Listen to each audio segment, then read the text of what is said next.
And so you've heard these past several weeks the Addams Family song, and I've said that the staff and I, in our monthly meetings, we continue to think and pray and discern what worship and what our themes would be in August, or just kind of throughout the church life. And we understood in our community engagement piece that this Westfield was having for the first time a Pride in Town, the Addams Fest, and that I have learned that the Addams creation came right out of here in Westfield. So we decided what are ways in which we can kind of work with our town and work with each other. So Addams Family Values was what we came up with to resonate throughout August.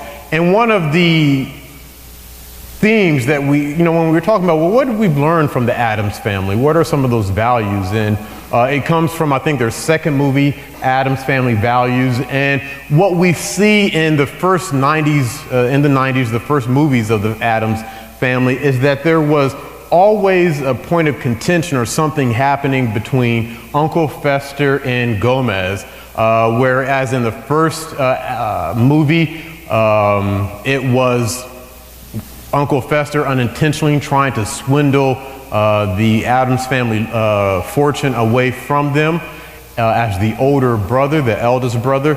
And then in the second one, it was Uncle Fester being torn apart from the family because of someone that he wanted to marry, or that in fact did marry, who wanted to kind of get the fortune again. So it always kind of goes back to a contention between Uncle Fester and the family. And there's one scene, Morticia, she says to Debbie, in the second movie, she says, Debbie, you've made Fester, morbid, and you've done all these things to him, and you've made him sad, and you've broken apart the family. She says, all those things I can forgive, but dressing him in plaid, that's unforgivable. Because Morticia and all that. So when we said, what are those values? We said there's something unifying about Addams Family and the values that they possess. And so that's what we talked about the first week. And then the second week, last week, we said there's something about the Addams Family that just brings that they're accepting of each other, accepting of other people, even if other people aren't accepting of them. And next week, we'll talk about the Addams Family just being a weird family, right? Just being all around ooky and kooky, but celebrating that we are, as God's children, as people of God, ought to celebrate who God has made us. Genesis, it won't be the scripture for next week, but remember Genesis chapter 1, that first creation story. God made man and woman in the image of God and called us good. And we'll be looking at the prophet Isaiah and talking about how God has formed each and every one of us and celebrating that. But before we get to the celebration part, we have to get to something that's very touchy for all of us, something that is just, forgiveness. It's silence. Forgiveness. That when we look at the Addams family, one of these values, what we think they are, we think that they are a forgiving family. Gomez and Uncle Fester and the family always found ways to either say, I'm sorry, or to say, you're forgiven. And when we look at values, my brothers and sisters, what I've been encouraging you to understand and work within your own families, in your own jobs, and in your own self, are what are those values that will guide you. My executive coach reminded me recently, he said, values are those things that inform your decision, that inform your decision path. They talk about who you are. I remember one church that I served, their core values were kindness, patience, love, peace, discipline. I remember working in corporate America, and the values that they taught us to live out of, those core values were integrity, openness, and respect, financial and social responsibility, customer focus, They taught us to say that those values that we want you to have are a commitment to excellence. Values are who you are. Jim Kouzes, he wrote a book called The Leadership Challenge. He says, it's good for a good person to do good when times are good, but it's more difficult for a good person to do good when times are bad.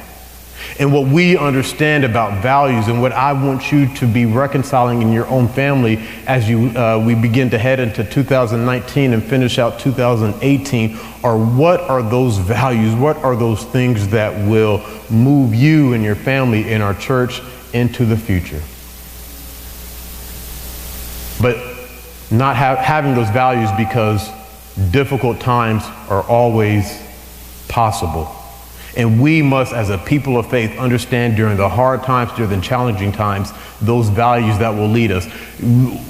We say that we're a welcoming church, but what happens when we have someone who doesn't agree with us? What happens when we have someone who doesn't look like us, who doesn't love like us, who doesn't have the same political leanings as us? We talk about being a people who are hospitable and welcoming. What happens when we're asked to kind of move some things around in our worship, or in our narthex, or in our hallways, or even in our bulletin, or in our singing, in our preaching? What happens when we have to do things differently in order to live into those values?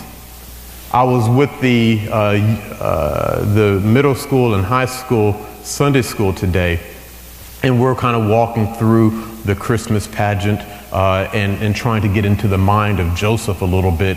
And Joseph, we were talking about, had this belief all his life. He was, if you remember the story, Joseph was a man of the law. He was faithful to the law. And so when he found out that Mary was pregnant with someone who was not his baby, he wanted to do something that would have been according to the law. He knew growing up who he was and what it meant, but things had changed. When things change in your life, what are those values that you will hold on to? And so it could be love, it could be peace, it could be joy, it could be discipline. Today, I want to encourage you that it is one that is forgiving. Having a value of forgiveness in your life. So many of you know that I wrestled and that I'm a wrestler. And one of the things that my coach always used to say was that, William, you can't win on the wrestling mat if you don't get on the mat. So a lot of times he was saying this is because I'm one who kind of always gained a little weight and was wrestling outside my weight class. and so I would always, maybe the week or 2 weeks before the tournament, would weigh in, and I was maybe 5 or 10 pounds overweight because I just like to eat. And so he would always get on me and says, William, you're going to let the team down if you don't make weight. And when I look at what it means to be forgiving, church, I think Jesus was trying to teach his disciples at this moment. You're going to let the team down if you aren't a forgiving people. If you look at Luke chapter 6 that Joanne read, Jesus has just commissioned his disciples. He had just called them. He had pulled up a bunch of people that were gathering and said, you 12 will be my apostles, will be the people who I send out. And just at that moment, he sits everyone down on the plain. And this is what scholars call the mini Beatitudes, or the mini Sermon on the Mount, the Sermon on the Plain.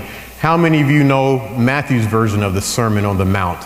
It's about 3 chapters long, 109 verses. Well, Luke, and what you've heard today, tells a smaller story of the Sermon on the Mount. 1 chapter, about 30 verses, and he gets right into it. He says, love your enemies, do good, all the good you can. Make sure that you treat others as you want to be treated. He says, don't judge or you'll be judged. Don't condemn or you'll be condemned. He says, forgive so you will be forgiven. He goes straight into it, and he tells all these things. He says that this is the lesson that we need you to understand, because we depend on you. During Jesus' time, and I would even say during our time, it was common for people to be displaced or to be said that you're not valued. you're not rich enough. Or you have a disability, so you're not special enough. Or you have a disability and that means you've done something wrong in your life. Well, you're poor and that means God doesn't like you. Or you're not a Jew and that means you're not God's chosen people. Or you're not Roman and that just means that, you're not better than that we're better than you. That there was going on then, and I would even say now, and I did, that people are worth or valued based off of things that are going on in their life. And as a result of that thought process, it was also meant to say that, well, because you're not special or because you're not God's chosen people, we can treat you any way we want. And Jesus was telling his newly minted apostles, his disciples, you have to be a little bit different. You can't be the same way that this world treats people. It's going to be really hard for you to love your enemies. But he says even thieves love their enemies. Does that make sense to you, church? That people, if you do good to only those who do good to you, then what's the difference of you than them? That as people who are called out, set apart by God, followers of Jesus, you're called to be a little different. We're going to have a baptism today. And in this baptism, we're going to go through all of our liturgy of confessing our faith, of rejecting our sin, but we're going to be asked as a church to commit to being a little bit better. The value of forgiveness means being able to let some things go.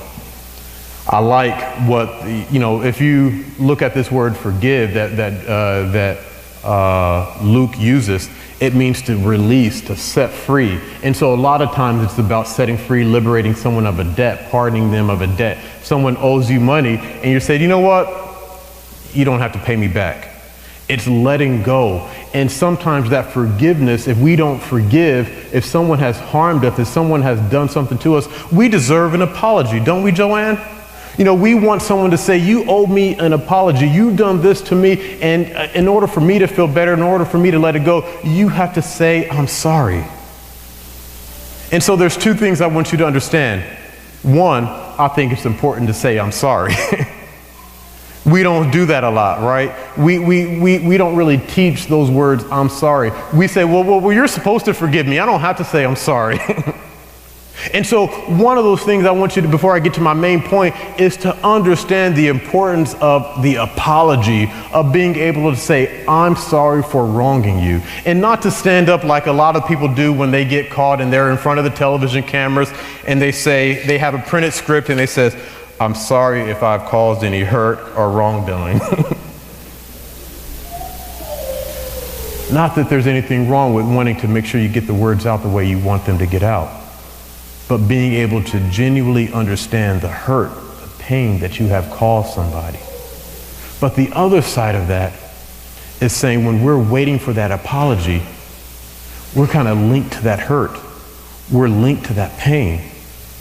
And being able to forgive or pardon or to let it go allows us to be freed from that pain, allows us to be freed from that hurt, allows us to be freed from those things that we think someone owes us.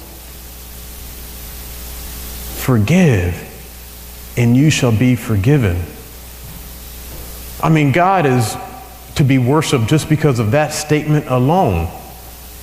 That even when we have our own mistakes, even when we miss weight and let the team down, even when we do things that hurt someone or transgress against God, that sometimes we don't go to God repenting and saying, I'm sorry to God, but God is still there to say, I forgive you. Forgive just as you were forgiven. And for that reason alone, God is worthy to be praised. For that reason alone, we are to come together and praise and worship God. But Jesus tells his disciples, standing or sitting on a large plain, and giving a sermon on a mount, he says, things are hard. You'll be going through some challenges in your life. People will reject you. Because you are my followers, people will disown you.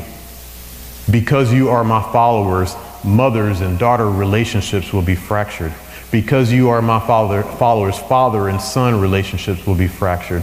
Because you are my fathers, brothers will fight against brothers, sister will fight against sister. Because you are my followers, the world will condemn you. Because you are my followers, your life will change. It's not a bed of roses, but the values that I want you to stick with, the values that will make you a little different, the values that you need as my disciples is judge so you won't be judged. Not condemn so you won't be condemned. Forgive just as you were forgiven. The values in the midst of your life as you go your ways is to love your enemies. Jesus is giving us training. He's saying if we're going to live in this world together, these are the values that we should live by. I guarantee you it's tough,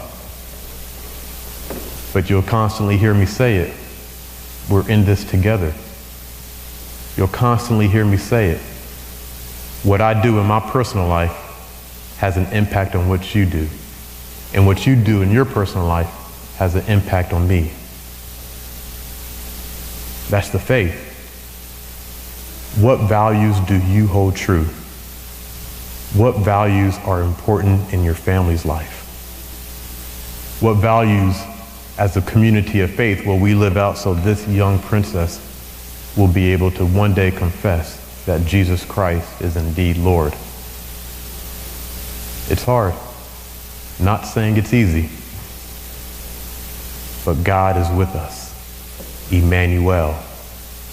And for this, all things and anything is possible, even the ability to love our enemies and forgive. Amen.